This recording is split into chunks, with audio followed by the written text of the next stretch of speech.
Hello dear students, welcome back to your social science class.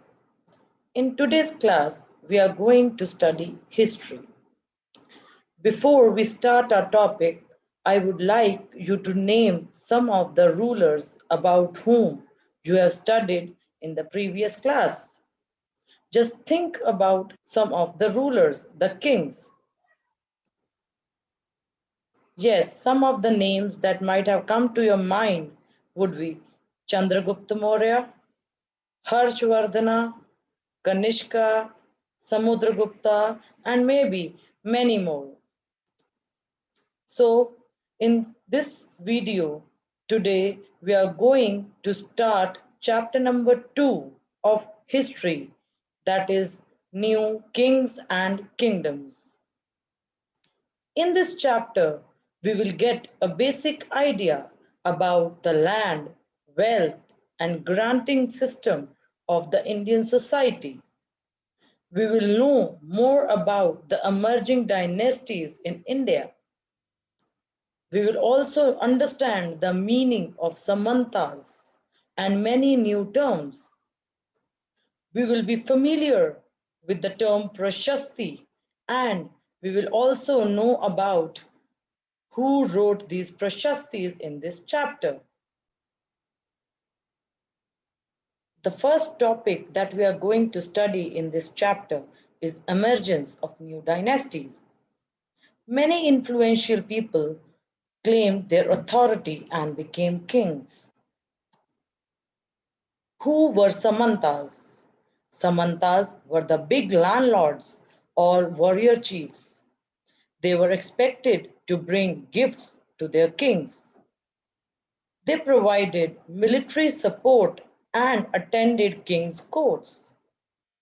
These Samantas gained power and wealth slowly and declared themselves as Mahasamantas or Mahamandaleshwara. The kings and new dynasties. Danti Durga, he was a Rashtrakuta chief in Deccan, a Samanta of Chalukyan king and who overthrew his Chalukyan overlord. He performed a ritual called Hiranya Garbha, the golden womb, to become a Kshatriya. The second was the Kadamba Maurya Sharraman. The third dynasty was the Gurjara Pratihara Harichandra in Rajasthan. Both were Brahmins from enterprising families who took to arms and established kingdoms. These Chahamanas, Gurjara Pratiharas, Rashtrakutas, Kadamba, Palas, these were some of the new kings who emerged in the country. The second topic that we are going to study is the administration of the kingdoms. That means how were the kingdoms run? Here, in these kingdoms, the kings gave themselves high-sounding titles. Some of the titles were Maharaj Adhiraj, which meant overlord of the kings.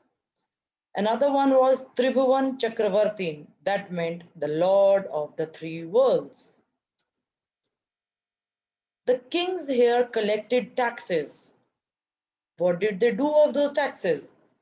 First, they waged a war, financed their establishments, and they also constructed structures like forts, temples, and palaces using those taxes. Next is the Prashastis and the land grants. What are Prashastis? As earlier studied by you people in class 6, Prashastis were Sanskrit poems that were written by learned Brahmins in praise of their kings. These Prashastis contained details which may not necessarily be literally true. They tell us the way the rulers wanted to be depicted, for example, as great achievers, victorious, fearless, valiant, etc. Land grants. Kings often rewarded these Brahmins by grant of land. The record of these land grants was kept on copper plates, which were given to the people who received the land grants. The next, we are going to study about warfare for wealth. Every ruling dynasty tried to control other areas for wealth by means of war. Dynasties that fought for control over Kannauj, they were Gurjara-Patiharas, Palas, and Rashtrakutas. The struggle between these three dynasties was called as tripartite struggle. Sultan Mahmud of Ghazni, who belonged to Afghanistan, ruled from 997 to 1030 CE. He ruled over the parts of Central Asia, Iran, now part subcontinent. He targeted wealthy temples like Somnath in Gujarat.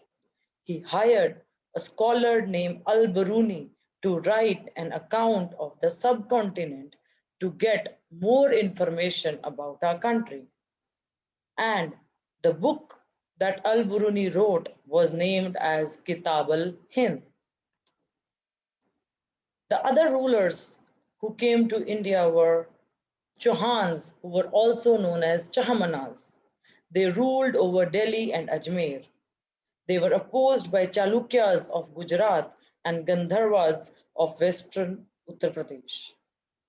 The best known of the Chahamana ruler was the Prithviraj III. Prithviraj III defeated the Afghan ruler Sultan Mahmud Ghori in 1191, whereas he lost a war against Sultan Mahmud Ghori the very next year. The other rulers who rose to power were the Cholas, the chiefly families in southern subcontinent to Pallavas. They were Mutayars and Cholas. Mutayars held power in regions around Kaveri Delta, whereas Cholas held power in Urayur. The story of the Chola dynasty, how they rose to power. Chola kingdom grew in size and power with the conquest of neighboring areas by the successors of Vijayalaya. The Pandyan and Pallava territories to the south and north became part of the Chola kingdom. Raja I was considered the most powerful Chola ruler. He became the king in 985 and expanded the control over most of the areas mentioned above.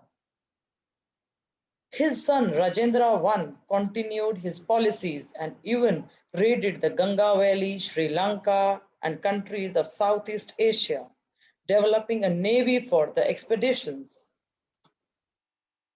The Chola Empire, Raja and Rajendra built splendid temples at Thanjore and Gangaikonda Cholapuram. There were various economic, social, and cultural activities associated with the Chola temples. These activities included, these temples became the nuclei, the center of settlements that grew around them. Secondly, these were centers of craft production, like bronze images were very famously produced over here. Temples received huge land endowments, that means grants from rulers. The produce of these lands went into maintaining all the specialists who worked and lived near the temples, for example, priests, garland maker, cooks, sweeper, musicians, dancers, etc. These are the examples of the beautiful and splendid Chola temples. Now, during the rule of the Cholas, there was a great development in agriculture. There were certain steps taken by them. First of all, clearing forest land to bring more land under cultivation. Then, irrigation works were also developed. Wells were dug, canals were built, tanks were constructed to collect rainwater, which in turn increased the production. Then they also built embankments to prevent flooding. Kaveri River provided water for irrigation and which resulted in the fertile soil. These were some of the agricultural development that took place during the Chola rule. The Cholas had a different method of administration of their kingdom. The Chola state was a centralized monarchy. It maintained a large royal standing army which was recruited and controlled by the Chola rulers. There were certain ways in which the administration was run. At the local level, Brahman village assembly was known as Sabha, whereas the non-Brahmanical assembly was termed as Nadu. The assembly of the local peasants was called as Ur. They performed many administrative functions. Association of traders known as Nagaram occasionally performed administrative functions in the town. Sabha looked after Brahmadaya. Sabha had separate committees to look after irrigation works, temples, charity, etc. Members of Sabha got elected through a lucky draw. There were certain criteria for becoming the candidates also. First of all, the candidate needed to have their own homes. They could be aged between 35 to 70 years. They should be well versed in Vedas and administrative matters and should be honest, etc. Through the lucky draw, their names were put in an earthen pot. A child from within the community was called to pick up the slips. Whoever was named on the slip was chosen as the member of the Sabha. During the explanation of the chapter, we learnt many new terms that could be Samantas, Mahasamantas or Mahamandaleshwara, Maharaj Adhiraj, Tribhuvan Chakravartin, rent, revenue, Sultan, Ur, Nadu, Brahmadaya, Alanvagai, Shala Bhoga, Devadana, Kalichitranam, and many more. These terms would be very helpful in understanding the chapter for you people. This is a short assignment that is from within the chapter, and you will be able to solve this assignment only if you read the chapter thoroughly and go through it. At last, this is the back exercise of the NCERT book, which you will be helped on by your teachers. That's it for the chapter. Thank you. Have a nice day. Thank you for watching the video. Bye-bye.